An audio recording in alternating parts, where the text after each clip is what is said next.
My name's Mike Benson. I was born in the city of Detroit back in 1972. My background with my family is one of poverty and crime. From my mom's side of the family, they came over from Italy and they were raised in the kind of poverty that you don't see too much of today. I mean, my grandma literally had to beg for food on the street so that my mom and her 4 siblings could eat every day. My mom and dad met and were married, and they had dreams to get out of the city eventually one day, and then I came along in 1972.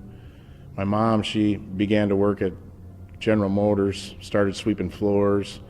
She just really had a desire in her heart to get a better start for her family, to do something different.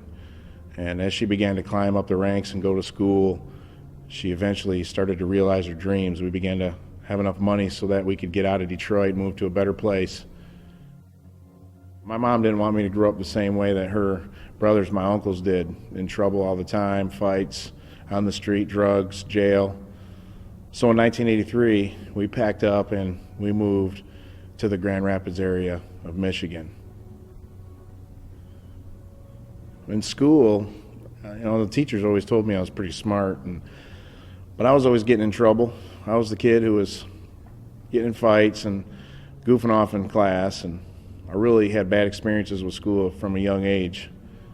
Most of that stemmed from the fact that I really didn't have any security in who I was. My dad, he was born and had a handicap back from 1930s in the hospitals. Then they had polio. It was a pretty rampant disease, and his father, my grandfather, rejected him once he found out about that. And my dad, he really loved me and did the best that he could for me, but he really just didn't have the capacity or the skills to teach me what it was to be a man, or give me the security I needed from a dad. So my young years were filled with frustration on the inside. I didn't know what to do. I didn't know who I was. And so in school, I was hanging out with the fringe element, and my adolescent years became troublesome right off the start. My first juvenile offense was when I was 11 years old. I was throwing rocks through a window, and me and some buddies were sneaking into stores, stealing cigarettes, petty stuff like that. Began to experiment with drugs and alcohol in middle school age. As I was going into the 8th grade in middle school, we moved to a little town called Lowell, Michigan. And things really started to turn for the worse once we made that move.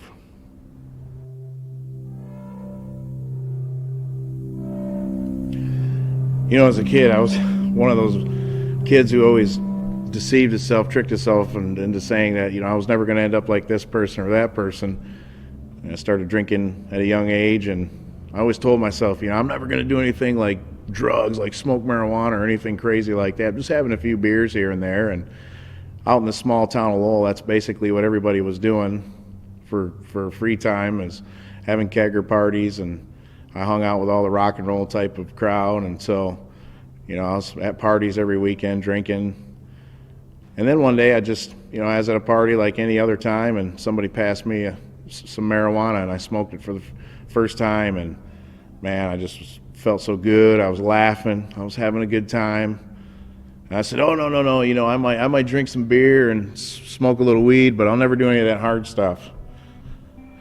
Well, eventually over time, I began to experiment with other drugs like LSD. I started to smoke hash, and then I did cocaine. Started hanging around with some of the older kids. I mean, I was always bigger than the other kids, and so I hung out with an older crowd. Once I began to do cocaine, my life was really starting to spiral out of control. 15 years old, and my girlfriend and I, we had our baby girl, Alexa, and here I was, a 15-year-old, and now I was a dad, and I didn't even know where to begin. And I wasn't very good at anything at that time of my life. I was on the verge of getting expelled from school. I was getting in trouble all the time. I had run-ins with the police, had some thefts and some car chases, and got chased downtown Lowell on a motorcycle before. And so here I was, an addict and an alcoholic with a baby daughter, and life was pretty depressing for me. And I'll never forget, one night a friend of mine and we stayed up all night, drinking, partying, doing drugs, and we just got this grand idea. We just got this idea that we're just going to get out of here. You know, this life, it sucks, it's boring, we're gone. But we need some funds, so we came up with the plan. We're going to rob a bank.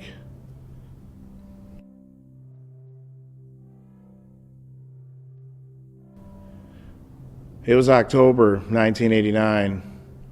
Typical fall day out in Alto, Michigan, small little town outside of Lowell, Michigan. My friend and I went and got some rifles, put overalls on. We snuck up on this little town where there was a bank right in the center, broad daylight.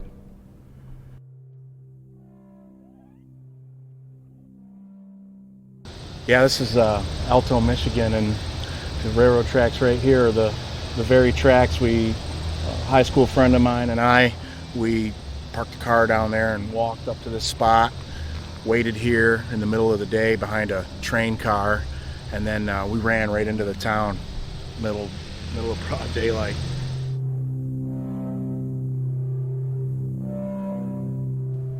We waited there by the railroad tracks until we saw that all the customers were gone, and we proceeded to run inside the bank and point the guns right at the tellers. We took all the money that we could out of the cash registers and ran out of there. We ran as fast as we could down the railroad tracks. We had the car parked quite a ways away. I mean, we thought we were pretty smart. We thought we had this thing figured out. We got in the car, threw the guns in the back seat, and we began to drive away. We got back on a main road, and after ditching the guns back on a dirt road, and we started to drive and take our overalls off, and we started to look at the money, and we were just excited. We thought, yeah, we got away with it, we did it. And then off in the distance, we see vehicles coming in our direction, and one by one the police cruisers went flying by at a high rate of speed. And then it really sank in on the inside what we had really done. I mean, we robbed a bank, 16 years old. They're going to be looking for us. We went to the Kent County International Airport and bought tickets to fly out of state. Walked right in. This was before any of the Homeland Security stuff, so we didn't have any problem, two young teenage kids buying tickets to go to Florida.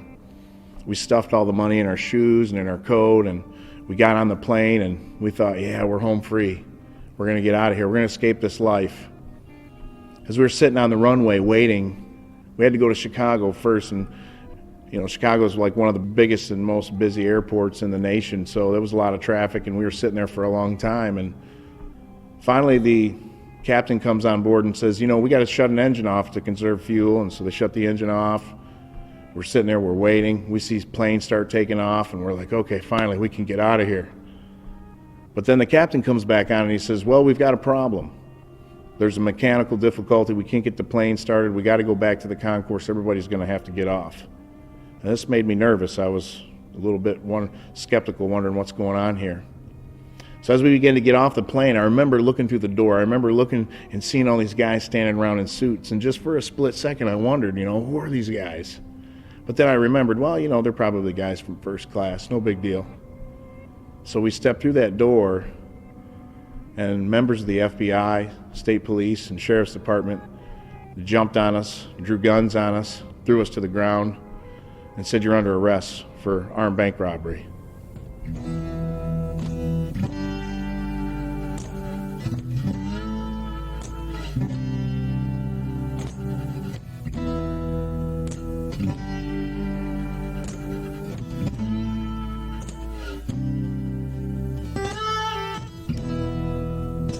Because of the severity of the crime, running into a bank with a rifle, I was eligible to be charged as an adult in the state of Michigan, and that's exactly what they did. I stood before that judge, and I remember on sentencing day, he told me, he said, "Mr. Benson, I wish I could just treat this like some kind of juvenile crime or some kind of prank, but I can't. Because of the severity of your crime, because of the public nature of your crime, I have no choice but to sentence you to 4 to 20 years in the Michigan Department of Corrections." So in 1990, at the ripe age of 17, I began my teenage and young life by entering into the Michigan Department of Corrections.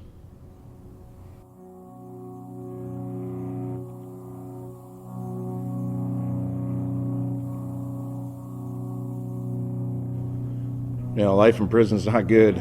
Doesn't matter how you cut it. You hear stories about people complaining all the time about, prisoners having cable TV or whatever. It's just not good. I got to prison, I was young, I didn't know anything. They call you a fish when you're in there. I listened to a bunch of guys in jail who said, all you got to do is the first time somebody looks at you funny is just, punch them in the mouth, and that's exactly what I did. And so I found out real fast that, I could get in trouble there and start to build a record inside prison just like I could out in society.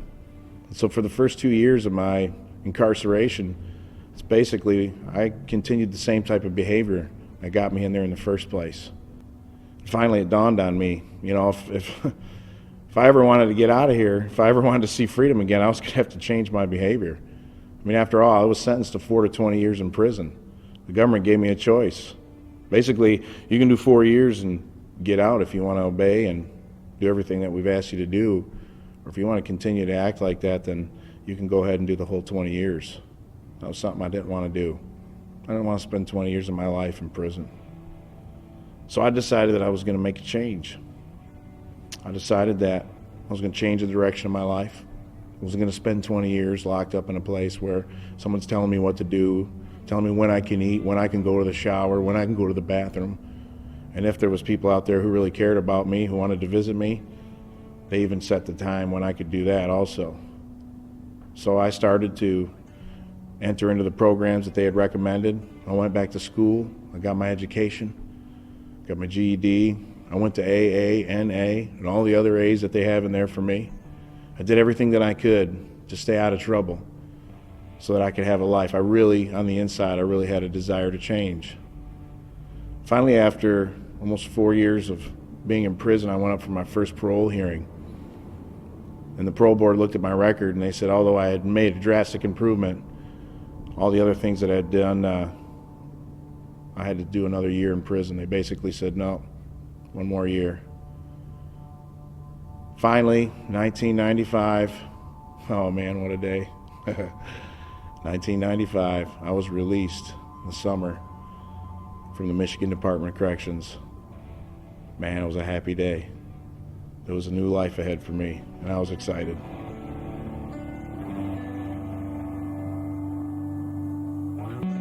Going back home, back into society, I was happy as anybody could be, and I just had a really good feeling that this time it was gonna be right. I was gonna make it right. I was gonna take life by the horns, and I was gonna do things right. I was gonna do the straight and narrow. Until the first time I went to a job interview, and even though I had all these certificates and my education, I remember sliding my application across to a prospective employer who was looking at hiring somebody, and he was looking over my paperwork, and he said, "Mr. Benson, there's a 5-year gap in your employment history. Can you explain that to me?" I said, "Yeah, I was at Penitentiary Technologies trying to get an education." Yeah, he didn't think it was very funny. "Sorry, can't hire you. Sorry, can't hire you." There's a lot of things I dealt with while I was in prison. I went and got my education and thought I'd gotten smarter. I went to AA and NA and did all those things to try to, get off of a life of substance abuse. I did everything that I could change my life, everything I could. But my heart still had the pain and the frustration of a young boy. And I had stuffed it down so deep inside and thought, that's gone. I can just forget about that. But after rejection, frustration, all the stuff that was on the inside came bubbling back to the surface. And before you know it, I was headlong back into a life of drugs and a life of crime. Only this time I was on a road to destroy my life forever.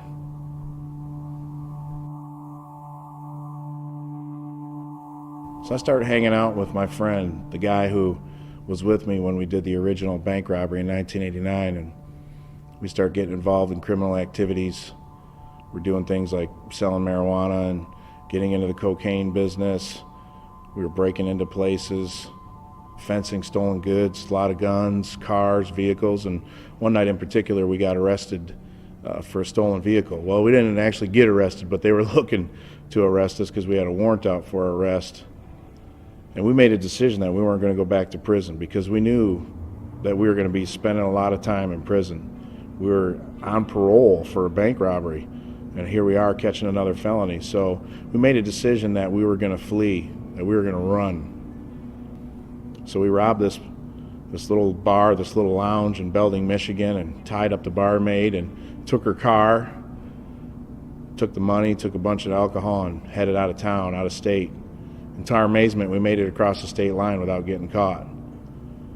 So we didn't know where we were going. We didn't have a plan. We just knew that we weren't going back to Michigan and we weren't going back to prison. And then in October, in the fall, we drove into a little town in Indiana, Lebanon, Indiana.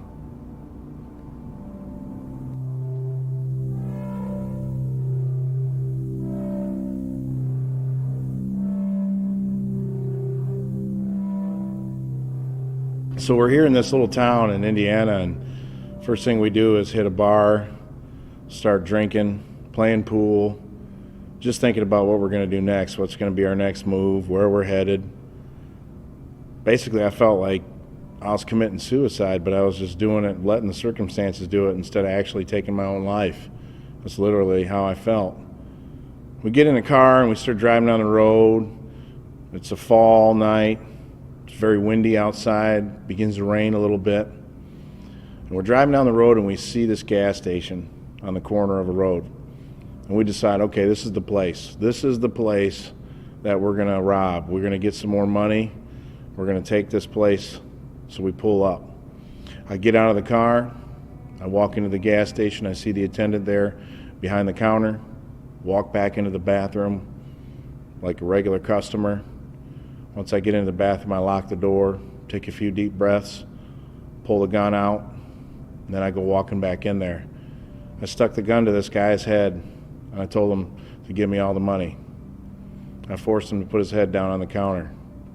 My friend comes running in, and he's not waiting for this guy to open up the cash register. He just grabs the cash register and rips it right off the counter. Things go flying everywhere, display cases. We run out, throw the cash register in the car, jump in the car, and speed off into the night. Of course, we have no idea what roads are which and where they lead, and we just keep driving. And finally, we stop in another little town. It's raining out. Well, it's a little heavy rain now.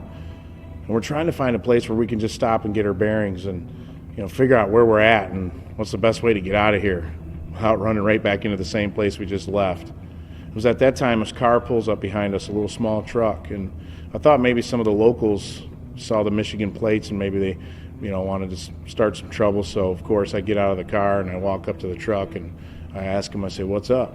And as the door opens, I see a patch on this guy's jacket. It's a police patch, and pulls out a gun and he says, "Freeze right there, hold it right there." I put my hands in the air and I ran back to the car. I jump in. I said, go, it's the cops. Let's go. So off we go, speeding down the road as fast as we can, turning, trying to avoid this guy. We pull out onto a main paved road, and it looked like Christmas out there. There was so many police cars. And then we begin to get in a high-speed chase. We pull over and dump on the side of the road the vehicle we're in. We get out and we begin to run across the fields. And as we're running, we look behind us and we can see the officers are catching up with our car.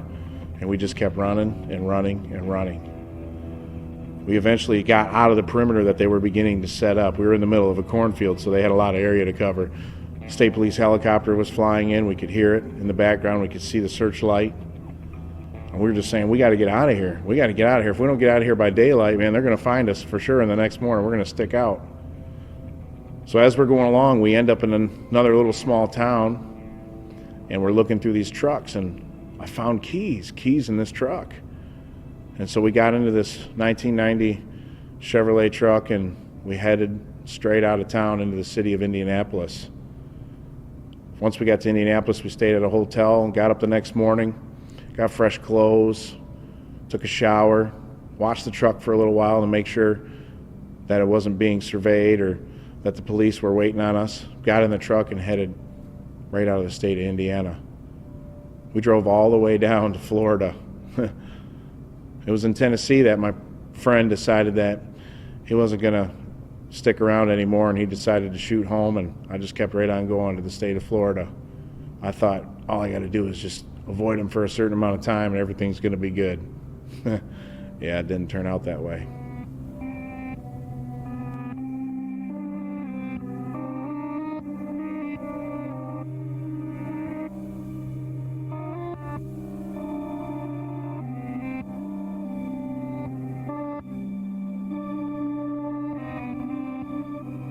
So I'm on the run, and I'm down in Florida, and I end up getting this job. I get this job doing door-to-door sales, and of all the jobs to get, here's a fugitive running around in all the neighborhoods of Florida, knocking on their doors, trying to sell them a cleaner. I remember several times I even went to a house, and there was a police cruiser in the driveway, and I just walked up, and the police officer came, and I even sold a couple of them.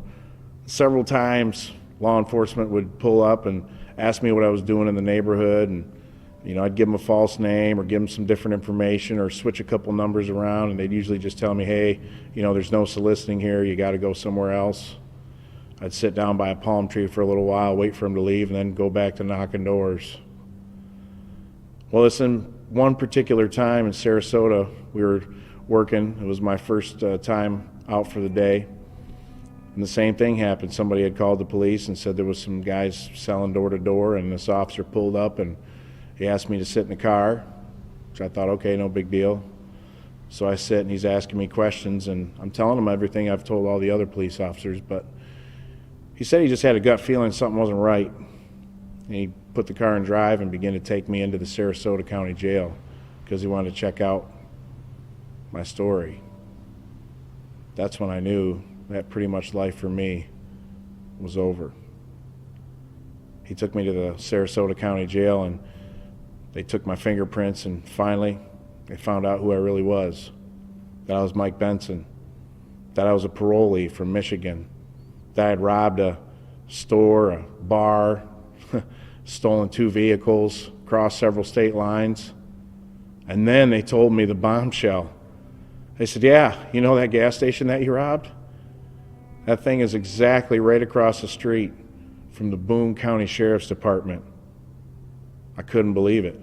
I guess the power at that time had been out on that side of the street, and of course we weren't from Lebanon, so we didn't know. But we robbed a gas station right across the street from the Boone County Sheriff's Department, and then stole a truck and got away from all those law enforcement officials.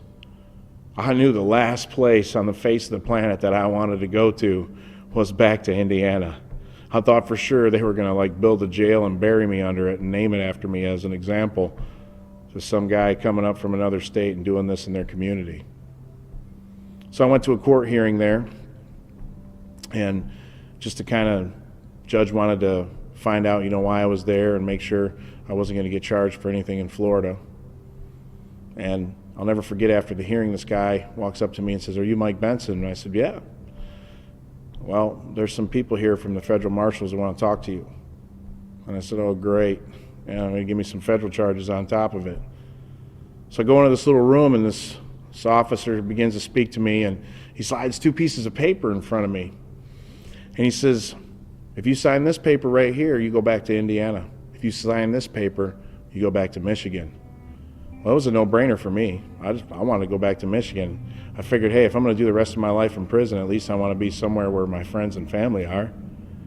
And he begins to tell me, you should really consider going to Indiana and kind of getting that out of the way. And, as a good faith show, maybe just sign the paper to Indiana. You're probably not going to go back anyway because you're a parolee. They got jurisdiction over you. They're going to bring you back to Michigan anyway. And to this day, I don't know why. To this day, I can't figure it out. But for some reason, my hand, I start to sign the paper to go to Indiana. I remember in my head thinking, what are you doing? It's far away from home. I did something really crazy there. But I signed the paper. Went back to my cell block, and it was that exact same night that I ended up getting in a fight with basically pretty much the whole cell block. I had my nose broken, both of my eyes blackened. They had to take me out to the hospital, get checked out. And they said, yeah, your nose is broke pretty bad. No facial fractures. They bring me back, and the doctor had prescribed me some kind of painkiller. And the jail said, no, we can give you aspirin, that's about it. It was exactly 9 days later that the Sheriff Ern Hudson, and Detective Hendricks from the Boone County Sheriff's Department arrived at the Sarasota County Jail to pick me up and bring me back to Lebanon, Indiana. So, I think they're going to send down a couple of these state troopers from Indiana. The guys are really sharp, and they got their hats tilted to the side. Here comes the sheriff and the detective, and they're in their plain clothes, and as they're putting the shackles and stuff on me, they're acting really nice to me, asking me if I'm comfortable. And so we get out in the car, and they ask me, hey, are you hungry? You want something to eat? And they take me down to the McDonald's, get me some breakfast. And of course, all my experiences with authority, and especially law enforcement, up until this time in my life have been nothing but negative. And I was full of rebellion against any kind of authority. So we're driving down the road, we're heading back to Indiana, and they're being really nice to me. And they say, we got to talk about the crime. We got to talk about what you did. And they start really laying it out, basically all the evidence that they have. They've got the car with my fingerprints in it. They got video surveillance. They've got this, and from Michigan, we know you're parolee. Basically, they had me nailed to the wall for all of these charges. And then the sheriff turns to me and he says, you're a young man. I was 24 years old at the time. He says, you've got your whole life ahead of you. We just want to help you to get past this time, get you back up to Michigan, and so you can get on with your life. I couldn't believe what he was telling me. Man, all the stuff that I did, and you're telling me, we would just want to get past this part of my life and keep going. I didn't have a life. He says, this is what we're going to do. I want to offer you an agreement right here. We haven't even got out of the state of Florida. He wants to offer me a plea deal. You're facing a lot of time here. This is a pretty big felony, and we're going to reduce it to a lesser felony, and the maximum amount of years that you're faced is 8 years here in Indiana. And I was like, wow. This is too good to be true. Are you serious? 8 years? Considering my background, my history, all the things that I've done. In my mind, I'm thinking something's not right here. But yet, they got all the evidence against me. They got me nailed. They don't have to offer me any deal.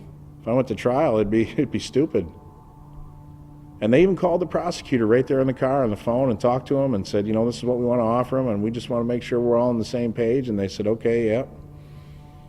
And I said, yeah, what do I got to lose? So before I even got out of the state of Florida, I had this plea agreement. Couldn't believe it. And finally we get back to Indiana. It was snowy out and cold, and I get into the jail, and couldn't believe this jail. This place was, in jail standards, this was like the Taj Mahal. It was fairly new. It had a 240 capacity for inmates, and there was maybe 45 guys in the whole jail. I get in there, and I'm in the holding tank, and the jailers are coming up to me, and they're asking me, am I okay? Do you want something to eat? I'm just going whoa, where am I? It's like no other jail that I've been to before.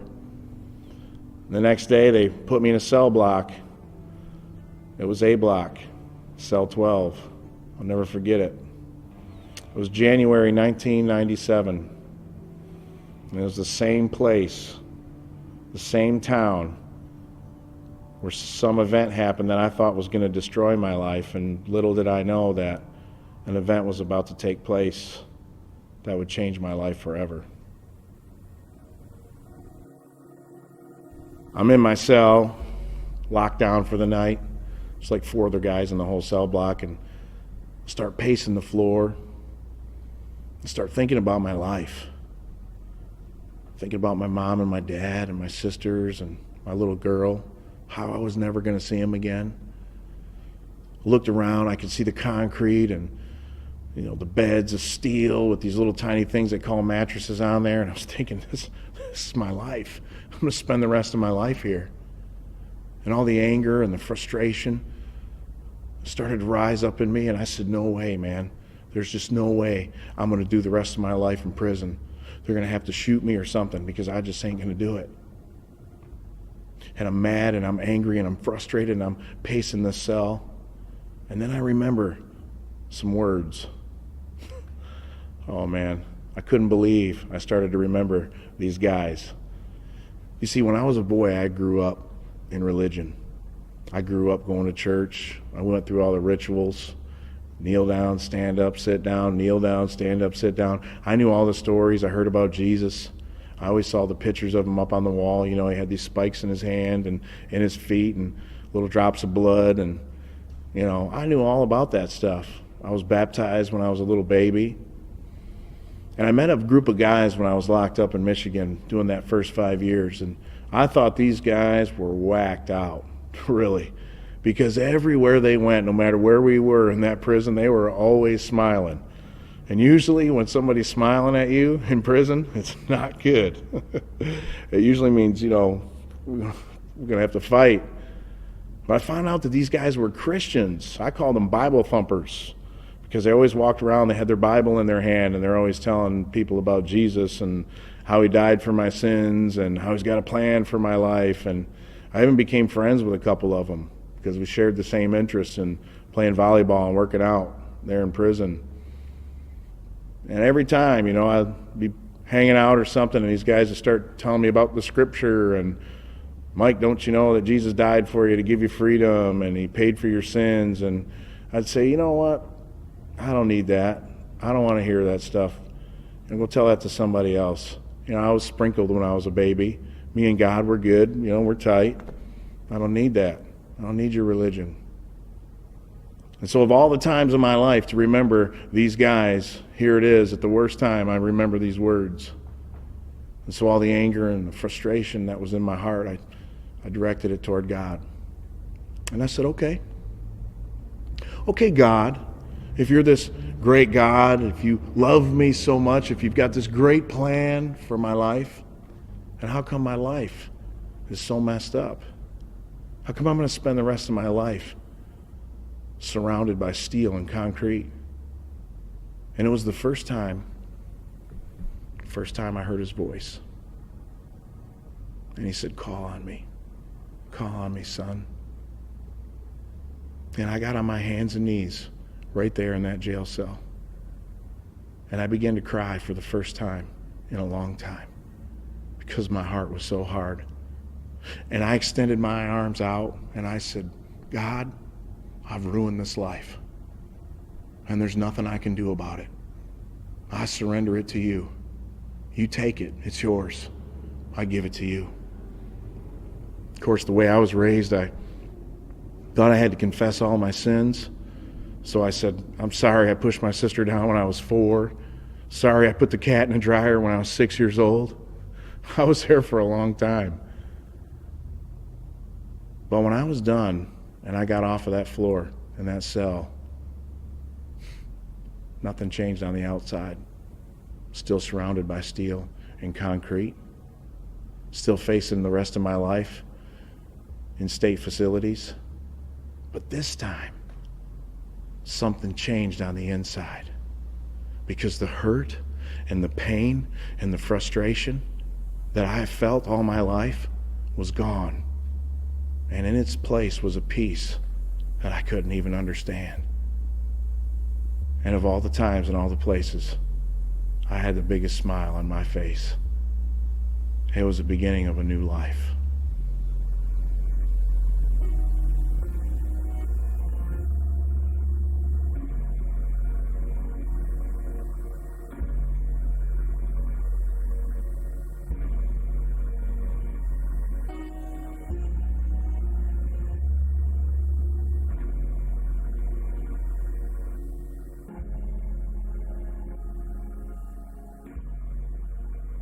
So here I am.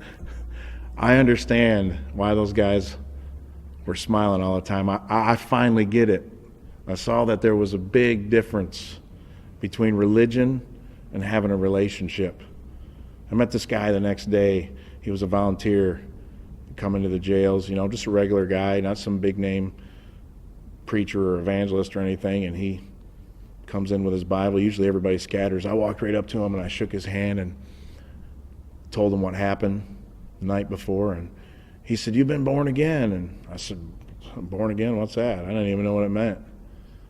All I knew is that my life was drastically changed. All I knew is that the pain and the misery that was in my heart was gone. And for the first time in my life, I felt good and I felt free, even though I was in the middle of all of this stuff. So we begin this relationship, and I begin to read the Bible, and I find out it's more than just a book of stories or, some book about all these guys back in the day with big long beards and things happen. And I find out that this book are the very words of life. And I begin to grow closer in my relationship with God. And Jim comes in one day and he sits down with me and he says, "I got to tell you something." And I'm like, What do you got to tell me? And he says, "I believe God's really called you to preach the gospel, to tell people the good news of Jesus Christ." And I looked at him and I was like, "Yeah, well, okay." But inside I was like, "No way. You got the wrong guy." Okay? All right, yep, I can do the whole I'm forgiven. Jesus died for my sins. I'm going to spend the rest of my eternity in heaven with him. Okay, I got that. But me? He's going to use me to represent him? Why would he want somebody like me? I mean, I'm like the worst candidate. Here I am, a drug addict, an alcoholic. I've been in trouble ever since I could walk. Kicked out of school, never finished school. I got more felonies than a phone book. I mean, why would he use somebody like me? Did God forget all the stuff that I've done in my life? Did he forget all the pain I've caused so many people? Did he not read my file? I just couldn't receive that. I couldn't understand that. And even though on the outside I said, "Yeah, that sounds good and everything," I was running from that. But I found out that the life that God had for me was more than just me getting a ticket to go to heaven someday, or me, adhering to some certain kind of philosophy or set of rules. That he had a plan for me. He really did.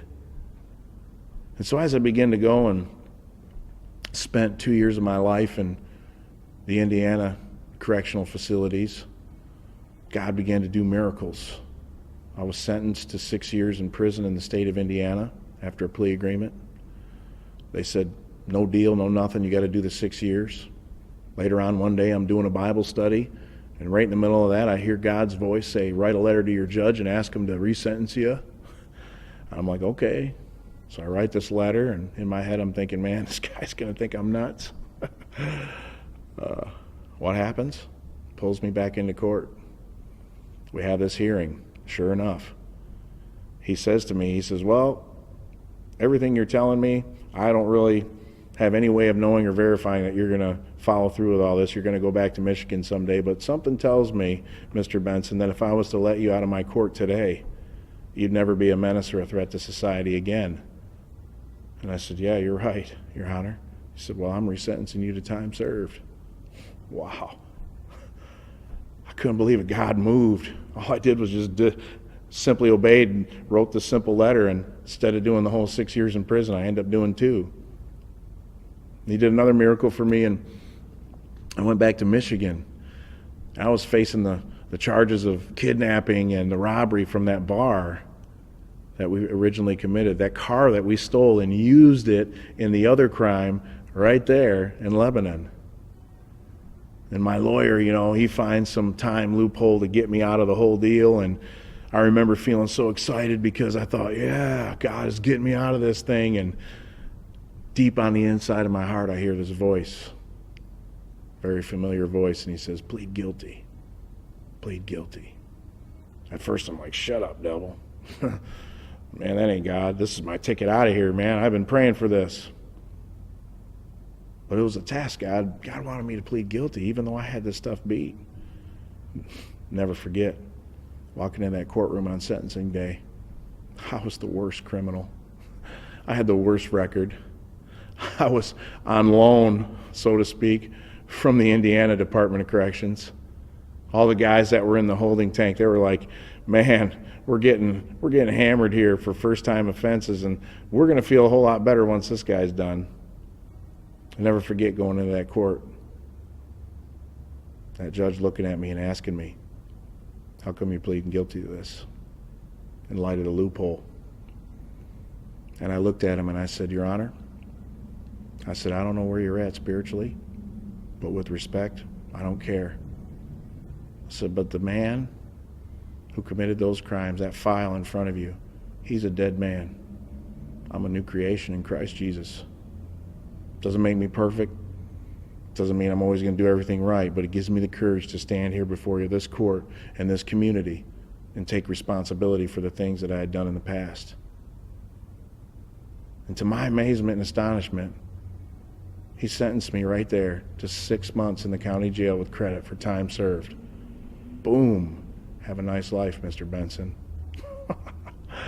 Oh, man. I was happy. Oh, can't explain to you the joy that I felt on the inside.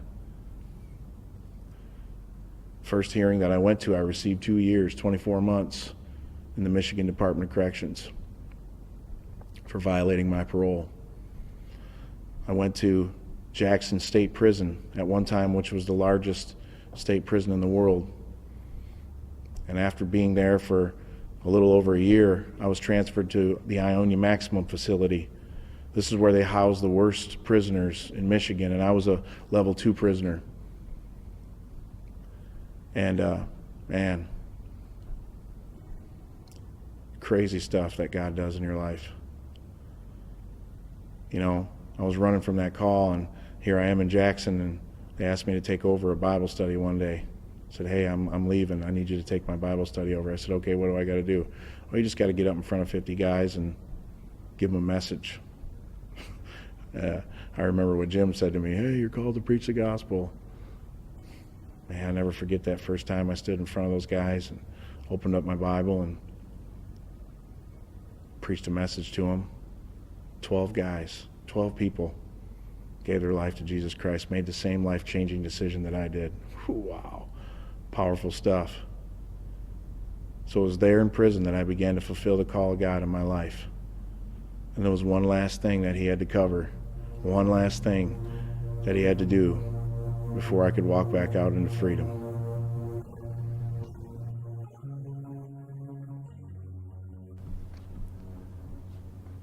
So in prison, you can't choose what church you go to. You can't decide, I'm going to go to this church or that church. They just have different ministers come in each week from different churches.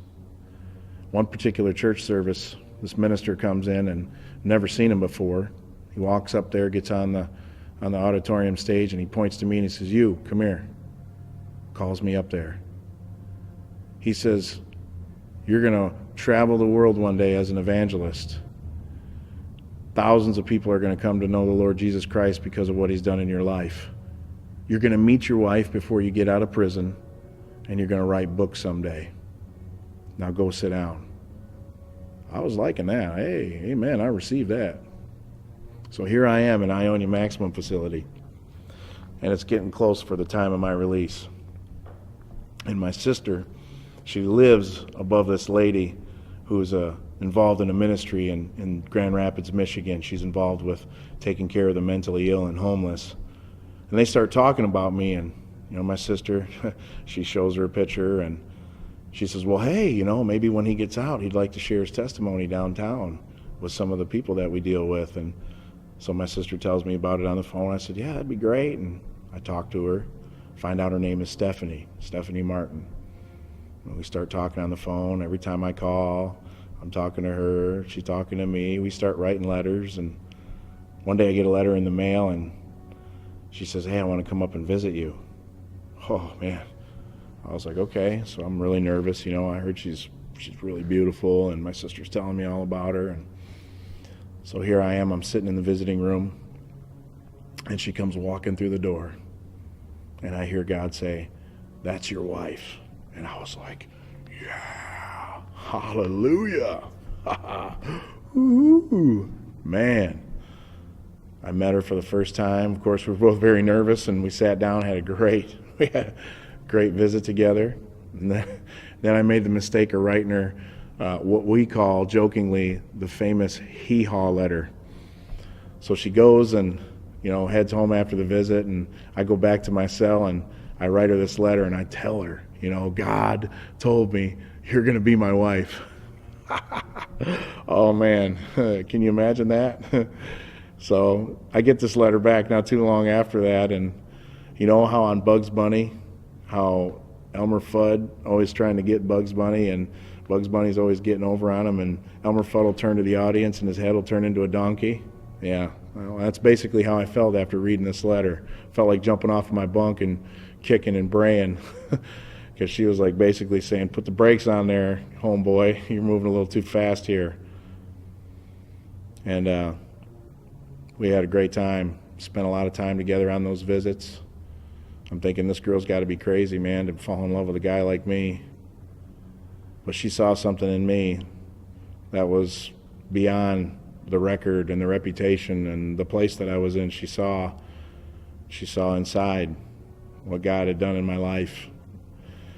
And I went to my parole hearing after finishing the 2 years, and we were so excited. I mean, I had a job working for the warden, and things were looking good, and I had all these recommendations, and we were happy and excited. We were going to plan our wedding, and after the parole hearing, a couple weeks later, we get the paper in the mail. I remember the counselor calling me in there, and your decision's come back.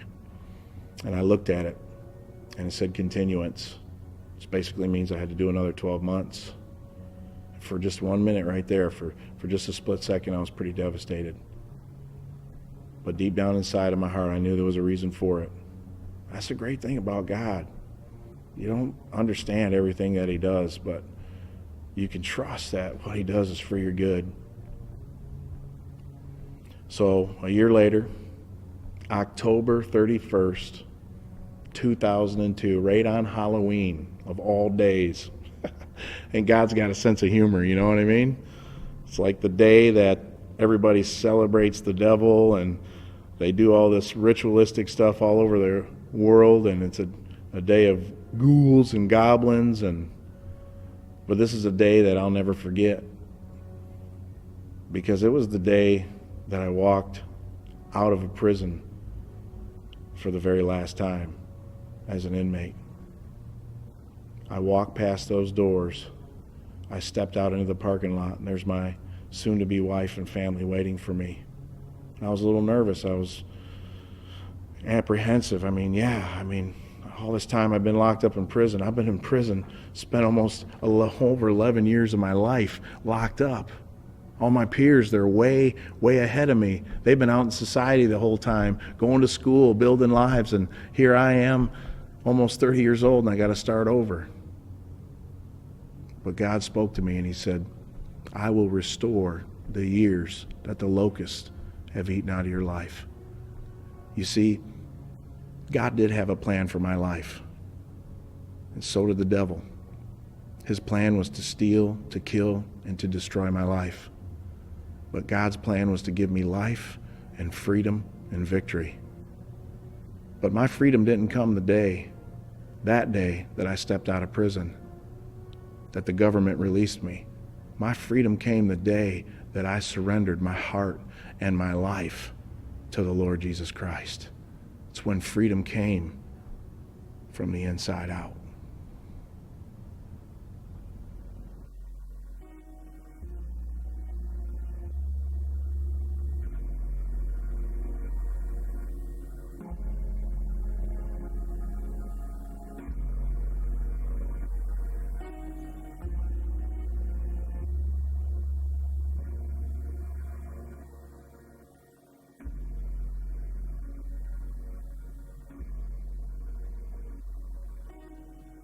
Okay, you've heard the story of what God's done in my life, and maybe you're sitting there and you're thinking, wow, man, that's awesome. If he did it for him,